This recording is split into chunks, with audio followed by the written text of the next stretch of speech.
Hey there! Welcome to the Career Refresh Podcast. Thanks for joining me, and if it's your first time here, I am your host, Jill Griffin.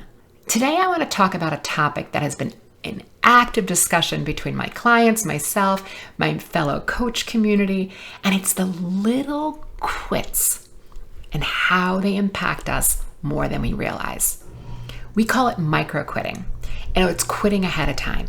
It's a subtle self-sabotage. It's a baby quit. A big quit is getting really clear that I don't want to do it, I don't feel like doing it, and this can be really freeing because you're then clear that you're ending the goal or you're ending the process. A full-on quit can help you make a new decision and move on to a new goal. Micro quit is a subtle opting out. All of your thoughts sound really logical, and you're not fully in and you're not fully out.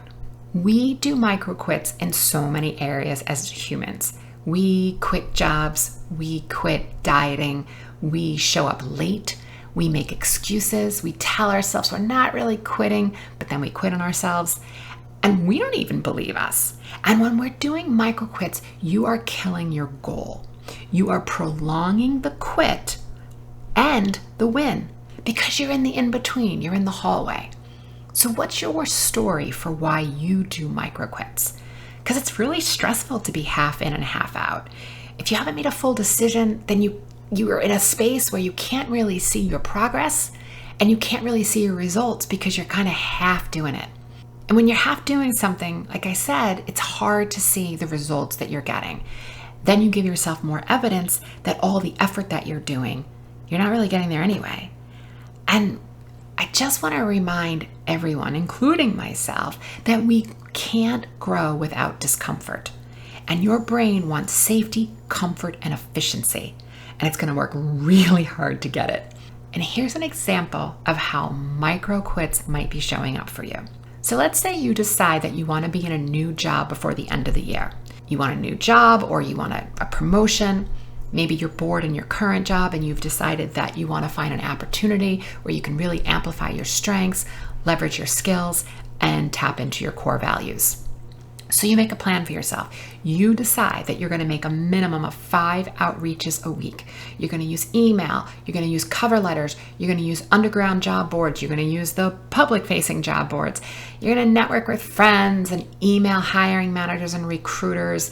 You're going to make a list of all the companies that you'd love to work for and try to find people that are connected within your university or your alumni office who may also be able to make introductions for you. So you have a plan. And you've got good momentum. And you're starting to get nibbles and bites and getting traction. You may be even starting to land some informational interviews and formal interviews. But then one day, your job gets a little crazy. The deadlines pick up, the deliverables pick up. You've got that new presentation you need to prep for. You've got the quarterly close. You decide that you've been doing a lot. And you know what? I'm tired. You're tired. You're just not going to do it today. One day doesn't matter. And then one day becomes 1 week. And you decide not to put in the effort this week. And you just say to yourself, you know what? It's not that big of a deal if I skip this week. You justify it. You tell yourself that nothing bad is going to happen if you do a little less. But then you don't get any results this week. You don't make outreach calls. You're not going to apply to online postings. And you just keep telling yourself you'll do it next week. But before you know it, 1 week becomes 3 weeks. And you start noticing that the momentum you created only a month ago is starting to dwindle off. You're getting less responses. And then you tell yourself, you know what, you've been doing all this work, you've created all this momentum, and you know what, it's not even showing anything because you haven't even landed an interview. So it's no big deal if you do a little less again because it's not paying off anyway. And I just want to remind us that when things are hard, our brain wants to take the easy route. We tend to opt out of risk. Other ways we opt out and micro quit is underperforming. Ambivalence is also a micro quit. The subtle decisions limit your self-trust and your integrity. Micro quits chip away at your progress. They're teeny little acts of complacency. And over time, you're getting less and less reward. You get in the habit of doing less. And then it becomes easier and easier to scale back on your goal. So I want you to recognize when you are micro quitting in the moment, that everything is going to seem justified and you think it's just a short break. And that's nice, right? Just a little break. But the nice thing is to really follow up on your plan so that you reach your goal. And if you can't do the work today, you look at your week and you renegotiate so that you can stay consistent and still reach your goal. Because when you start to string together all of these little quits, you will see evidence that nothing's really working anyway. And then you decide not to keep your promise to yourself. And when you start to feel bad about yourself and wonder why you can't secure another interview.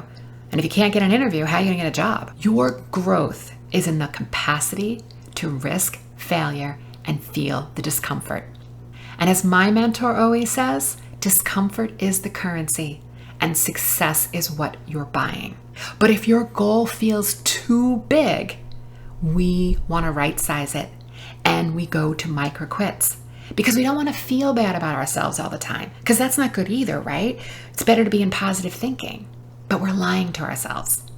Micro quits are subtle ways that your brain rationalizes deviating from your goal just a little bit. It's not being honest with yourself or others. The micro quit happens before the big quit. It's slippery. And the slip happens the first time you didn't fulfill your commitment to yourself and you made the micro quit.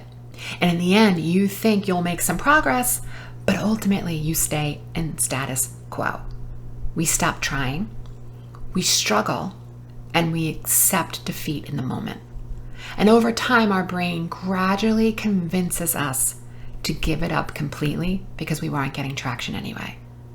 So I want you to notice some of these sneaky thoughts and how they show up. You may hear thoughts in your head like, I can't deal, I'm just too busy right now. Gosh, this is really hard. I'm going to start this next quarter when I can really focus. I could do this today if I didn't have such a stressful job. You know what? It's not that big of a deal. I need a break. I'm going to start again next week.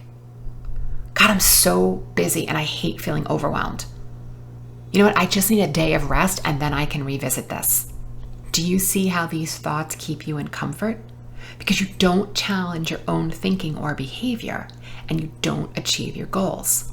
Because if any one of those thoughts are popping into your head, you could also easily say, okay, I'm not going to be able to handle this today, but here's how I'm going to rework tomorrow, or here's how I'm going to make up the goal this week. So what do you do about micro quits? Well, first, I want you to be really honest with yourself. If you don't want to do the work to find a new job or get a promotion, and you don't want to do it right now, that's totally okay. Just be honest with yourself. Don't be half in and half out. Make a decision. And then if you decide to quit, just like your reasons for quitting. Next, make a list of all your previous micro quits, all of them. Is this a pattern for you? Maybe it's your diet. Maybe you say you're only going to have dessert once a week and suddenly you're in 2 desserts. Or you negotiate with yourself that you're only going to drink X amount of days this week and suddenly you're drinking more. Where are the micro quits showing up? We also have a micro quit when we don't talk about goals. We're hiding, and if no one will ask, then we won't have to lie. We talk about not making the investment. That can be a micro quit. Being late, that's a micro quit. Or how many times have you started a new wellness routine, eating plan, meditation, exercise, and decide how many times a week you're going to do it, and then within a day or two, you've already fell off that commitment. I want you to recommit.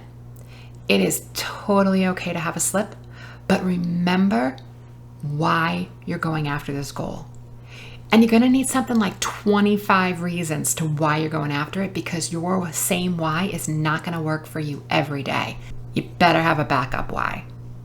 Whys can look like, I want to be challenged. I want to work at a company that is more aligned to my values. I want to use my skills. I want to do meaningful work. I want to amplify my strengths. I want to lead a team. I want to make more money. I want to go after the promotion because I want to see if I can do it. And I want to be the first to do X, Y, and Z. Get a list of your whys. Those are going to help you when the thought comes in to give yourself the micro quit. Next, I want you to know that you may feel overwhelmed, and that's okay. Get ahead of your thoughts and decide what you want to think when your brain tells you that this is too hard or that you can't handle the uncertainty of how this is going to turn out. Make a list of those doubtful thoughts and see my episode on belief and doubt cycles, because they are common and they happen regularly. And I look at belief and doubt as just high tide and low tide is something that happens, and you just go with the flow and know that your brain at times is going to be into doubt, and you need to train your brain that it's okay. Remember, the only thing that you can be certain about is your thoughts. The rest is just a gamble. Next, I want you to know when you're avoiding discomfort, and that's totally normal to avoid discomfort. And as Glennon Doyle says, we can do hard things. Think about all the reasons you are proud of yourself for not having quit in the past. Make a list of your past wins. Take your victory lap. Look at the jobs, the projects, the late nights, the collaborations, the things you didn't quit that totally paid off. Coach yourself. Ask yourself, if you knew you would be successful, how would you show up? This again is where thought work is going to come in really handy around your micro quit.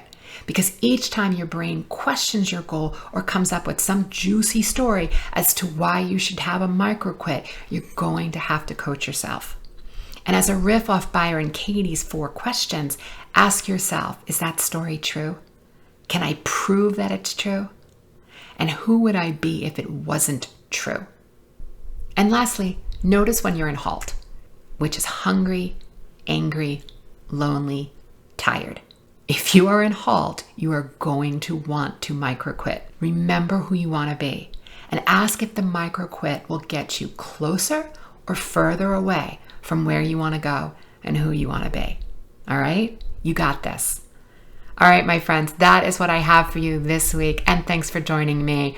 Check out the show notes if you want to reach out or email me or ask any questions. And I'll see you next time.